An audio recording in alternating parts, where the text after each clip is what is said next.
Setelah kata-kata tidak itu keluar dari mulutku, tiba-tiba badan yang tadi bisa tidak digerakkan perlahan bisa digerakkan, dan kakiku juga sudah tidak kaku lagi. Ketika tenagaku sudah kuambil kembali, cepat-cepat lari ke tenda dan masuk ke dalam. Sebelum masuk tenda, aku sempat melihat ke arah sebelah pohon yang tadi ada wanita dan parubaya itu, tapi sudah tidak terlihat. Ternyata orang yang kulihat itu bukan manusia biasa, tapi bangsa jin yang sedang mencari menantu untuk anak perempuannya. Malam itu, di dalam tenda aku benar-benar ketakutan, dan gak tahu kenapa aku tidak bisa kepikiran untuk membangunkan Haris. Aku hanya bisa berdoa dan membaca salawat terus-menerus, dan sesekali suara tangisan wanita terdengar lagi.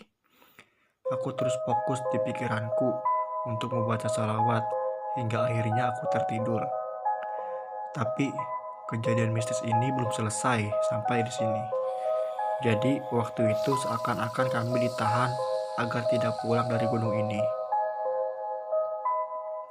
Keesokan harinya, kami bangun mendengar suara anjing menggonggong. Tapi kami berdua benar-benar terkejut setelah bangun dan melihat jam yang sudah menunjukkan pukul 4 sore.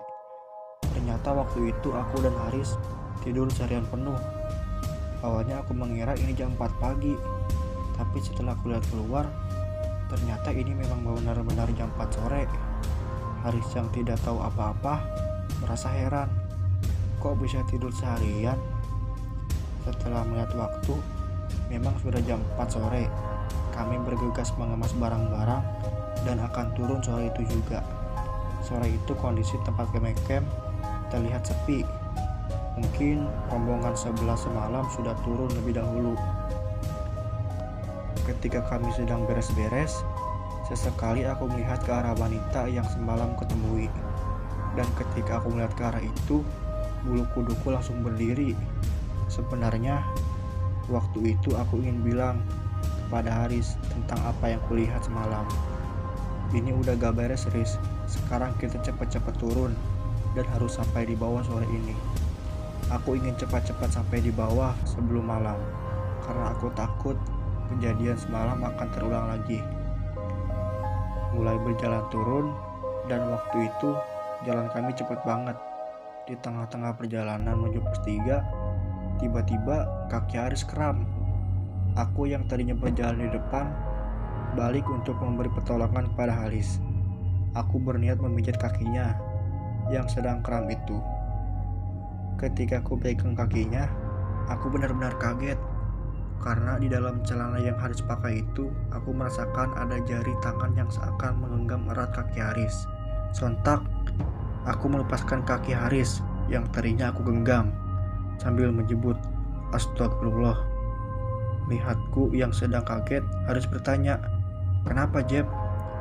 "Gak apa-apa, Riz, aku kepleset," jawabku sambil berbohong. Aku tidak mengatakan tentang apa yang kurasakan waktu itu, karena aku pikir ini adalah halusinasi, karena efek tadi berjalan sangat cepat. Aku coba lagi memegang kaki Haris. Pelan-pelan, tanganku kuarahkan ke kakinya. Tapi ketika ku pegang yang kedua kalinya, ternyata jari-jari tangan yang tadi kurasakan itu sudah tidak ada, dan aku lalu memijitnya Haris yang sedang kram itu. Setelah selesai ku pijat, kami istirahat dulu. 30 menit kemudian, aku bertanya pada Haris, "Gimana, Haris? Udah enakan?" "Udah, Jeb. Ayo lanjut jalan," jawab Haris. Kami pun lanjut berjalan. Tapi sekitar 15 menit kemudian, tiba-tiba kakinya Haris kram lagi. Padahal itu sudah hampir sampai di pos 3. Aku pun memberi pertolongan lagi kepada Haris, dan kali ini aku was-was ketika aku akan memegang kaki Haris, karena takut kejadian yang tadi terulang lagi. Sambil berdoa dan dengan cepat aku memegang kaki Haris, aku merasakan kakinya Haris ini keras banget. Jadi yang ku pegang waktu itu seperti bukan kaki, tapi serasa memegang sebuah kayu. Aku pelan-pelan menurunkan kaki Haris dan di dalam hati terus membaca salawat. Tak lama kemudian, kami lanjut berjalan. Dan kami sempat berhenti sebentar di pos 3 untuk mengambil senter dari dalam tas. Karena sampai di pos 3, hari sudah mulai gelap. Setelah senter sudah siap, kami lanjut berjalan. Dengan posisi yang sama, aku di depan dan Haris di belakang. Kejadian mistis kembali kualami ketika kami berjalan dari pos 3 menuju pos 2. Di tengah-tengah rumput alang-alang yang luas, tiba-tiba kabut tebal datang. Dan dari kejauhan, samar-samar aku melihat wanita parubaya yang semalam kulihat di alas gombes, sedang berdiri melambaikan tangan kepadaku. Baju yang dipakai masih sama persis, tapi kali ini wanita itu didampingi oleh banyak orang di sekelilingnya, seakan mengajakku untuk berjalan ke arahnya. Seketika itu, aku seperti terhipnotis lagi, dan tanpa disadari, jalanku berbelok ke arah wanita itu. Tapi melihat jalanku yang berbelok, dari belakang Haris menahanku sambil bilang, "Jeb, kamu mau kemana? Jalannya ke sini."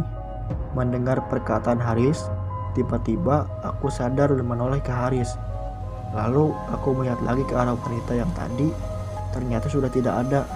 Yang ada hanyalah kabut tebal yang menyelimuti perjalanan kami. Kami lanjut berjalan turun, dan sesekali berlari. Mungkin lari adalah hal yang salah ketika turun gunung, tapi waktu itu kami ingin segera sampai di bawah. Singkat cerita, jam 7 malam kami sampai di base camp. Dan di base camp kami bertemu dengan pendaki yang kemarin ngecamp bareng di alas gombes. Pendaki itu bertanya, "Loh, Mas tak kira udah turun duluan loh. Ternyata baru sampai sini." Mendengar pertanyaan dari pendaki lain, aku dan Haris heran. Kemudian Haris bertanya, "Memangnya sampean tadi turun jam berapa?" "Habis dari puncak, kami langsung turun jam 12 siang, jawab pendaki lain. "Loh, apa gak lihat tenda saya di gombes?" tanya Haris. "Gak ada mas, tak kira sampean udah turun duluan," jawab pendaki lain. Mendengar pernyataan dari pendaki lain, aku dan Haris bilang pada pendaki lain untuk tidak berbohong. "Oh iya, kami sempat istirahat dan tidur di pos 2 mas. Lalu kami berdua pamit duluan dari base camp, dan malam itu aku menginap di rumah Haris." Setelah sampai di rumah Haris, dia bertanya padaku tentang apa yang kulihat selama di Gunung Arjuno. Waktu itu terlebih tentang wanita parubaya yang sempat menawariku menjadi mantunya. Ketika sedang asik cerita, tiba-tiba aku ingat sesuatu. Kalau sore itu kami terbangun gara-gara mendengar suara anjing. Tapi waktu itu aku dan Haris tidak melihat ada anjing sama sekali. Andai waktu itu aku mau jadi menantunya, mungkin sekarang aku sudah tinggal di alam dan tidak bisa lagi pulang. Pendakian ini menjadi pendakian yang tidak akan terlupakan. Dan sampai sekarang aku tidak berani lagi mendaki Gunung Arjuno dan gunung-gunung angker lainnya.